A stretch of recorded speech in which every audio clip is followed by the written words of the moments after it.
నాకున్న సమయం నేను చేయలేక ఈరోజు ఎట్లా గట్ట చేసి టైం తీసుకుని రావడం జరిగింది.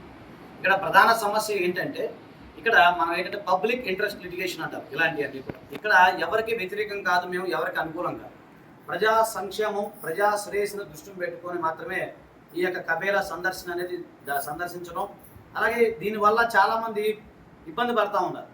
సో ఇది ఏంటంటే జనరల్గా పూర్వం రోజుల్లో ఏమవుతుందంటే ఊరు బయట ఇచ్చేవారు, అంటే కబేలాలు కానీ ఇలాంటివి కూడా ఊరు బయట ఉంటుంది. తర్వాత ఇప్పుడు ఊరు ఎక్స్టెన్షన్ అవ్వటం వల్ల అది ఊరు మధ్యకి రావడం జరుగుతూ ఉంటుంది. కాబట్టి నేనేమన్నానంటే ఇలాంటి ఏదైనా ఉన్నప్పుడు కూడా దాని వెంటనే ప్రభుత్వం వారు చొరవ తీసుకుని దాన్ని వేరే దగ్గర తరలించవచ్చు. ఇప్పుడు మనకు ఉదాహరణకు 2-3 ఎగ్జాంపుల్ నేను చెప్పగలుగుతాను. ఎందుకు అంటే మనకి ఉదాహరణకి మీకు హైదరాబాద్లో చూసుకున్నట్లయితే హైదరాబాద్లో అంతకుముందు కబేలా ఒక దగ్గర ఉండేది. అక్కడి నుంచి తీసుకెళ్ళి చివరికి మన ఊరు బయటికి నేను గట్కాసన విలేజ్ దగ్గర అది మార్చడం జరిగింది. ఒక విలేజ్ దగ్గర అంటే అక్కడి నుంచి అక్కడ మార్చడం జరిగింది. అలాగే విజయవాడ సింగనార్లో కూడా డంపింగ్ యార్డ్ ఉండేది మాకు తెలిసి. సో ఆ డంపింగ్ యార్డ్ ప్రజలు పెరుగుతున్నారని చెప్పి మళ్ళీ దాన్ని మార్చడం, ఎక్స్టెన్షన్ చేయడం జరిగింది. అలాగే ఎందుకంటే ఊరు రోజు రోజుకి ఊరు డెవలప్ అవుతున్నప్పుడు ఆటోమేటిక్గా దాని యొక్క గృహ సముదాయాలు, దానికి సంబంధించిన ఇంటి సముదాయాలు వచ్చినప్పుడు అక్కడ ఉన్న వాళ్ళకి అంటే ఒక 10 years 20 years బ్యాక్ ఇది ఊరు బయట.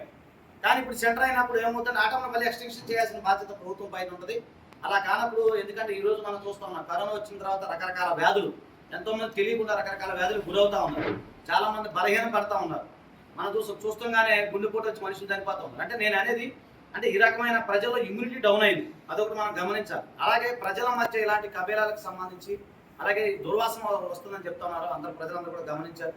ఆ దుర్వాసనకు సంబంధించి ఇవన్నీ కూడా ఏంటంటే ఇది పబ్లిక్ ఇంట్రెస్ట్ లిటిగేషన్, ప్రజలకి చాలా ఇబ్బంది కలిగించే అంశం కాబట్టి దీన్ని మేము పరిశీలిస్తున్నాము. అలాగే లీగల్కి సంబంధించి దీన్ని ఎలా ఫైల్ చేయాలి, ఏ విధంగా ముందుకెళ్ళాలి, ఎలా అనేది మేము దానిపైన హైకోర్టు కానీ సుప్రీంకోర్టు కానీ మా పబ్లిక్ ఇంట్రెస్ట్ లిటిగేషన్ కింద వెళ్దామని, లేకపోతే దానికి సంబంధించిన ముందు కొంత నేను ఆ యొక్క పర్యటన చేయడం, దీనికి సంబంధించిన ఇన్ఫర్మేషన్ గ్యాదర్ చేయడం సందర్భంలో ఉన్నాము. త్వరలో దీనికి సంబంధించి కూడా మేము లీగల్గా ఫైట్ చేస్తాము.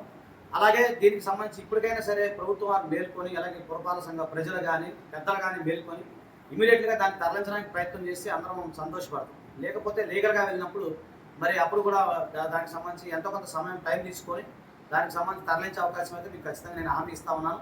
నా ప్రయత్నం 100% నేను మీకు కొనసాగిస్తాను. అలా ఇప్పుడు కాదు, ఏ సమస్య ఉన్నా కూడా నేను ముందుకు రావడానికి నేను సిద్ధంగా ఉన్నాను. అందరికీ దయచేసి ధన్యవాదాలు.